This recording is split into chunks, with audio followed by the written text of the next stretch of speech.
कहते हैं अंधेर नगरी चौपट राजा, टके शेर भाजी और टके शेर खाजा। यही हाल है जेलेंस्की का। जेलेंस्की जल्द ही मैन वर्सेस वाइल्ड में दिखेंगे, एक टीवी शो में। क्यों? यूक्रेन की सारी मुसीबतें खत्म हो गई क्या? एक बार पहले भी जेलेंस्की और उनकी बीवी ने मिलकर ऐसा ही कुछ कांड किया था, पर अब यूरोपीय यूनियन ने यूक्रेन की पोल खोल दी है। जहां एक तरफ ये सब कुछ चल रहा है, तो वहीं दूसरी तरफ अमेरिका ने एक बार फिर से एक ऐसी खबर दे दी है जो पाकिस्तान में खुशी की लहर लेकर आई हुई है। एक तरीके से पाकिस्तान को बचा रहा है अमेरिका। जानेंगे अमेरिका ने ऐसा क्या किया है। आइए जानते हैं इन खबरों को विस्तार से। यूक्रेन के राष्ट्रपति के बड़े सलाहकार हैं। उनसे जब ये पूछा गया कि इन 9 महीनों में ठीक है तुमने रूस के बहुत सारे सैनिकों को मार दिया, क्या तुम्हारे भी कुछ ऊपर गए हैं? तो इन्होंने कहा हाँ हमारे गए हैं 10 से 13 हजार, इससे ज्यादा नहीं,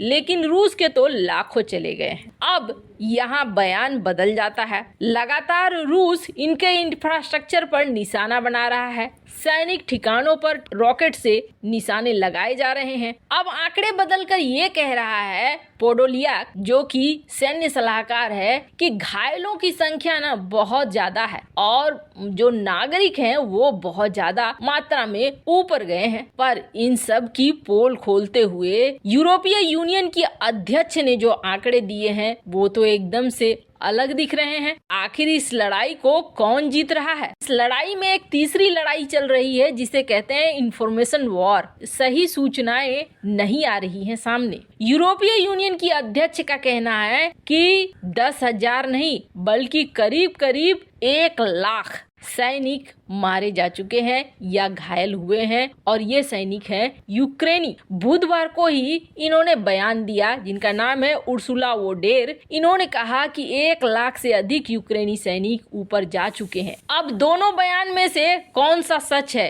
ये तो यूक्रेन ही जाने, पर इस वक्त जेलेंस्की जो कर रहे हैं उसको बिल्कुल भी पसंद नहीं किया जाएगा। एक सर्वाइवल शो है मैन वर्सेस वाइल्ड। इसके होस्ट है बेयर ग्रिल्स, जो जल्द ही एक शो ला रहे हैं और उस शो में दिखेंगे व्लादिमीर जेलेंस्की। और इसकी पुष्टि खुद बेयर ग्रिल्स ने की है। इंस्टाग्राम पर एक पोस्ट लिखकर इन्होंने जानकारी दी है। इन्होंने कहा कि वो गुरुवार को यूक्रेन की राजधानी कीव पहुंचे हैं। यहाँ पहुंचकर उन्होंने यूक्रेनी राष्ट्रपति जेलेंस्की से मुलाकात की और ये यहाँ पर 1 हफ्ते तक रुकेंगे। दरअसल एक नए शो के माध्यम से बेयर ग्रिल्स दिखाना चाहते हैं कि ये जो लड़ाई चल रही है, इस लड़ाई में यूक्रेन के हालात क्या हैं। वो दिखलाना चाहते हैं कि जेलेंस्की कितने बहादुर हैं, उनके सर्वाइवल स्किल्स कितने अच्छे हैं। इन्होंने एक लंबा सा नोट भी लिखा कि मैंने यहाँ पर यात्रा की, समय बिताया, मेरे लिए खास पल है राष्ट्रपति जेलेंस्की के साथ मिलने का।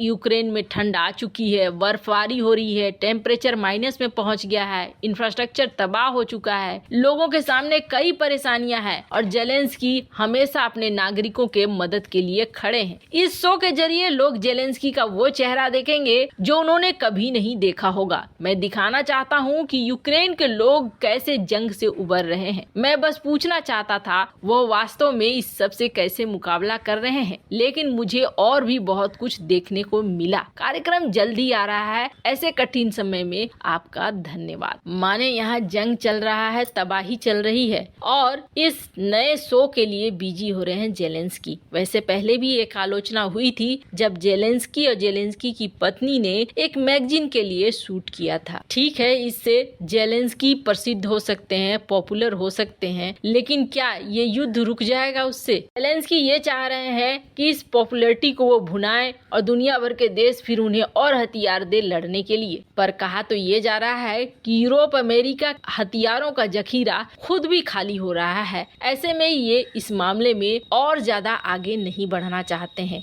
तो फिर भुगत भोगी कौन होगा? भुगत भोगी होगी जनता जो इनके बीच में पिस रही है। खैर, जहाँ एक तरफ ये सब कुछ चल रहा है, वहीं दूसरी तरफ अमेरिका ने ना पाकिस्तान में एक खुशी की लहर दौड़ा दी है और इस खुशी की लहर से इन्हें ऐसा लग रहा है कि सब कुछ बच गया। सबसे पहली बात तो ये, इमरान खान ने एक ऐसा बीज डाल दिया जिस बीज की वजह से पाकिस्तान का टूटना एकदम से तय हो गया। ये एक्सपर्ट भी मानते हैं। इमरान खान ने सबसे पहले तो जो विधानसभा थे पीओके के, उसको डिसॉल्व कर दिया और कहा कि नहीं, हम जो है अब सारा कुछ कंट्रोल अपने हाथ में लेंगे और हमारे हिसाब से चलेगा पीओके, बलूचिस्तान वगैरह सब कुछ। यहाँ पर टूटने वाले बीज पड़ गए थे और धीरे धीरे ये विद्रोह और भी ज्यादा बढ़ने लगा। विद्रोह बढ़ा और विद्रोह में टीटीपी आगे निकलता चला गया। टीटीपी को साथ मिल गया